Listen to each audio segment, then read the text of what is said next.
Tagalog na lang tayo, guys. O, 'di ba? Tagalogin na lang natin ang salita natin. Yan lahat ang itatanim ko sa aking ginawang hardin. Huwag na nating sabihin garden. English na naman 'yun. Garden, English, hardin, Tagalog. O, ayan, 'di ba? Makukulay yan, guys, ha? Share ko lang naman sa inyo. Ibig sabihin, papakita ko lang sa inyo at gusto ko lang na malaman nyo kung ano ang ginagawa ko pag di up ako. Pag ibig sabihin, pag wala akong pasok. Diba? Ano ang ginagawa ko?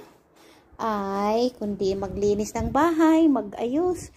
Hindi porket may asawa ka na ng puti, ay padonya-donya ka na. Hindi ibig sabihin may asawa ka ng puti, ay kailangan mo na lagi kada kilos mo katulong. Hindi ibig sabihin dahil nasa abroad ka, wala ka talagang katulong. Talaga namang wala kang katulong dahil mahal dito magbayad.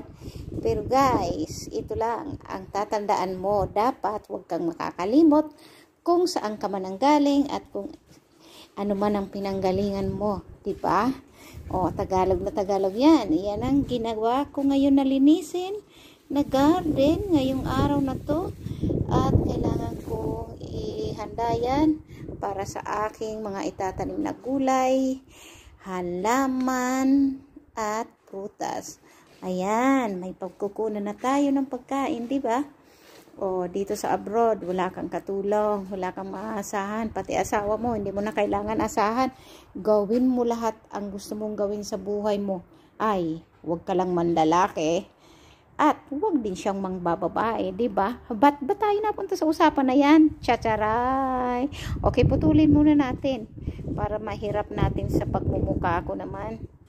O, ayan pala, naka-gloves ako, di ba? Kasi ayokong madumihan ng kamay ko.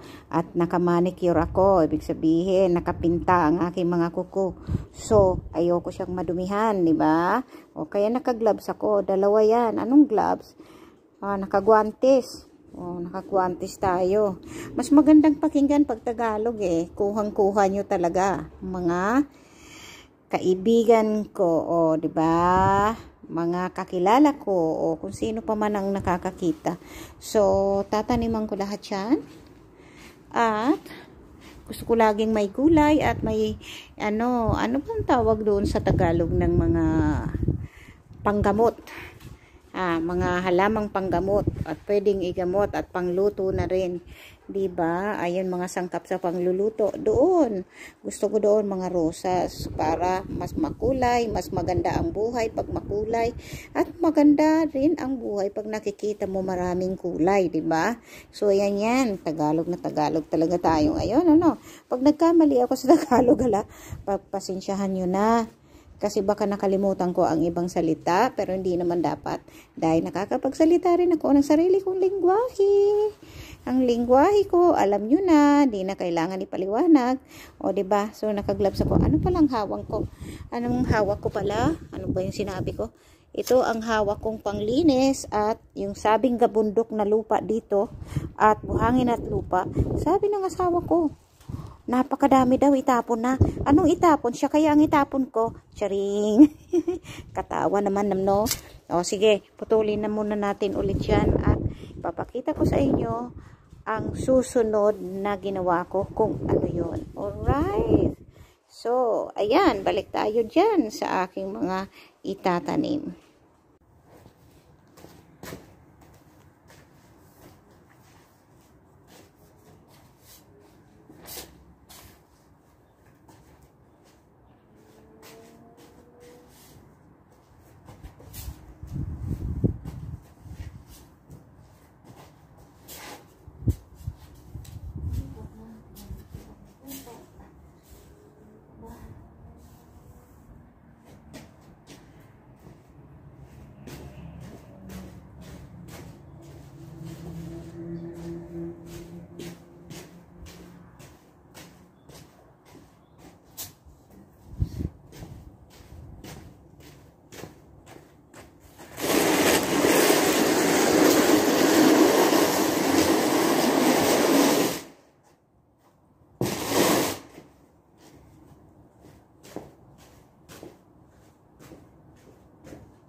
Ayan.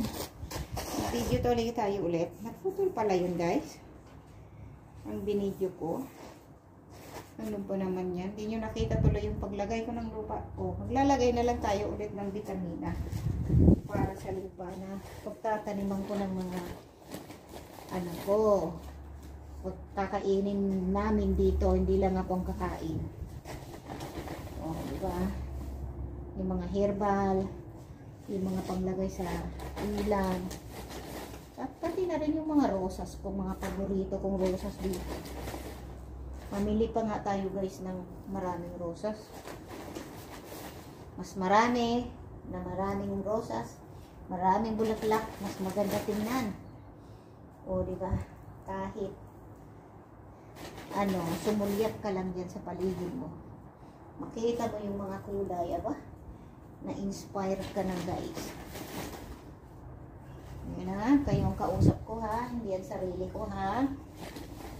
Punta ka lang sa abroad, nag-iba na ang buhay mo. Kinakausap mo na ang sarili mo. Diba? Peaceful naman dito guys. Sa Pilipinas, hindi tahimik ang buhay. Magulo. Lahat ng gugulo. O dito tahimik. O diba? Ay, nako. I-mix natin yan guys. Isa pang sakit. Hakutin natin.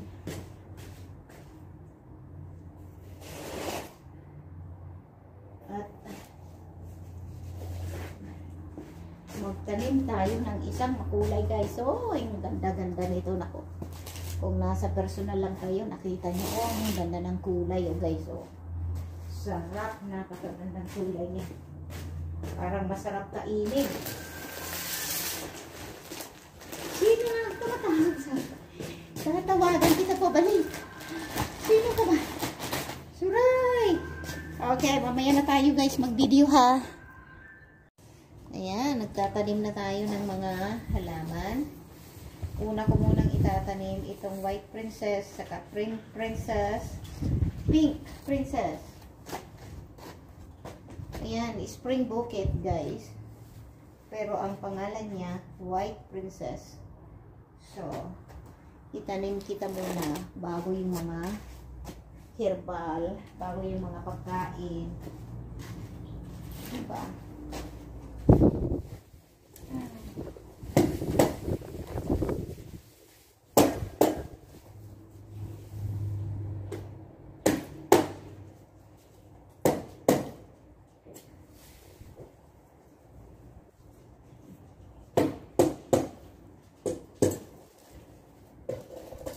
Yan, nakakadalawang puno na tayo ha.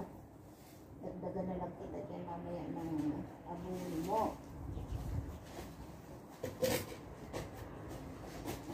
Nakakadalawa na tayo guys na puno. Paikutan natin ng kaunting puno. Para magtuloy-tuloy ang pag-blooming mo. Tuloy ang iyong blooming. Suray, ang lupa dito guys. Mix ng sun, mix ng buhangin. So, parang kastiling buhangin lang to guys. Ang taniman dito. Ang halo niya buhangin sa lupa. Hindi na lang. Marami tayong paraan para mabuhay ang mga halaman dito. Otherwise, hindi makubuhay ang halaman kung di ka marunong magtanim at marunong ka lang kumain. At marunong ka lang mag-shopping. O, lagyan natin siya ng rosas. Pero bago yun, dapat malagyan natin siya guys ng ano pa, mga abono pa muna. Yan, abono pa muna. Ano konting tulong sa itatanim natin.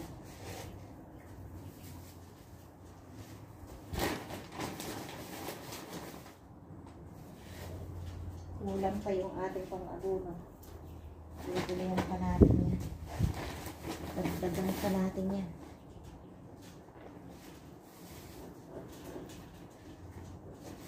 Tapos magtanim ako ng isang yan sa gitna ng aking mga princesses. Princesses na halaman. Dahil tayo sa gitna ng roses.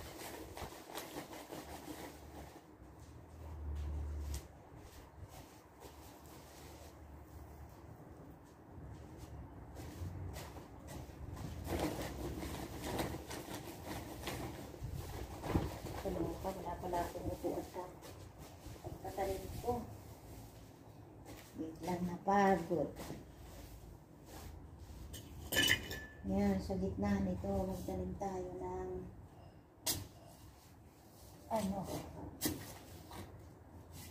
rosas. Isang rosas. Oh, diba? Pwede na.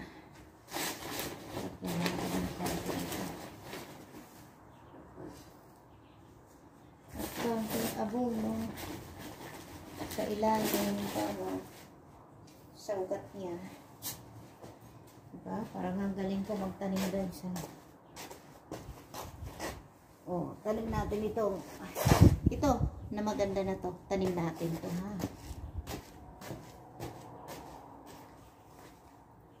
Aray, nanusok pa. Mayroon naman. Hindi. Ayan, ang bilis na. Ay, nako, sayang. Natanggal ang isang bukol na bulaklak. Ay, nako, huwag kang magtampo dyan. At mamuhay ka dyan. Nang maganda, tumubo ka na masagana dyan na magpa-dami ka dyan. Diba? May bago kang bahay. Yan, bahay mong bago. Yan, magtubo ka dyan, ha. Gandahan mo ang tubo mo. Kausapin nyo daw pag nagtatanim kayo, kausapin nyo ang halaman. Kasi may buhay din naman yan katulad sa inyo, katulad sa atin. Diba? Para mamuhay siya ng maganda. At bigyan kayo ng maraming biyaya. Ayan. Tutuloy na muna natin ang video na to, ha guys. At sa susunod na ulit.